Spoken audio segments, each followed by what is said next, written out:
पाठ पढ़ी ओकिल हेबी मधु बाबू सांगे लड़बी जाति डाक शुणी छाती फुलेबी कालिया घोड़ारे चढ़ी।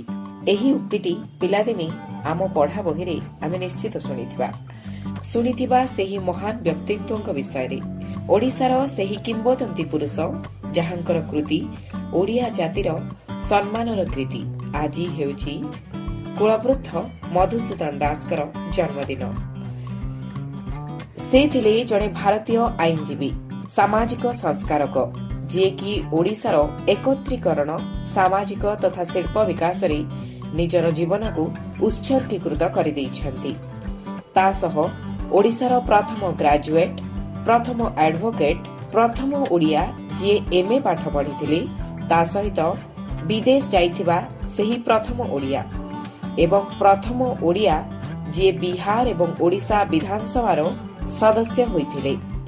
आधुनिक ओडिशार चाणक्य मधुसूदन दास विषय चलतु जानिबा। मधुसूदन दास कटक जिलार सत्यभामापुर 28 एप्रिल 1848 रे जन्म ग्रहण करथिले। पिता थिले चौधरी रघुनाथ दास माता पार्वती देवींकर कुलमंडन करथिले मधुसूदन दास जहांकर प्रथम नाम थिला चौधरी गोविंद बल्लभ दास। पिलाटी दिनरू विचक्षण बुद्धि नहीं से जन्म होइथिले।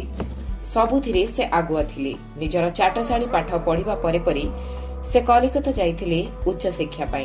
तापरे सेही प्रथम ओडिया जे इंग्राजी रे एमए करिथिले एवं बारिस्टर पाठ पढ़िथिले। एमिति तो अनेक अवदान रहिछि तांकर आम उत्कल भूमि रे, किंतु उत्कल को एक स्वतंत्र प्रदेश करिबारे से होचंती मुख्य सूत्रधर। तांकरी प्रचेष्टा फलरे एप्रिल 1 तारिख रे भाषा भित्तिक प्रथम भारतीय राज्य ओडिशा सृष्टि होइथिला। आहुरी मध्य से ओडिशा को शिल्प समृद्धि करिबारे तांकर अवदान अतुलनीय। तांको द्वारा ओडिशा रे मोची मानक पाई चमड़ा एवं शिल्पर विकास निमंते उत्कल टैनेरी नामरे एक शिल्प प्रतिष्ठा होइथिला, जेउथिरे से चमड़ा तियारी चप्पल बैग एई सबु मोची मानक हातरे तियारी करी बिक्री करुथिले। किंतु कंचामाल आनी से बिक्री करुथिले सत, चप्पल किंबा बैग रो क्वालिटी उपरे से कौनसी कंप्रोमाइज करू नथिले। किछि भी जदि खराब से देखुथिले तो संपूर्ण भावरे सेही चमड़ा तियारी विभिन्न सरंजाम को पोड़ी नष्ट करि दउथिले, जहा फलरे उत्कल टैनेरी रे अनेक क्षति सहबाको पड़िथिला।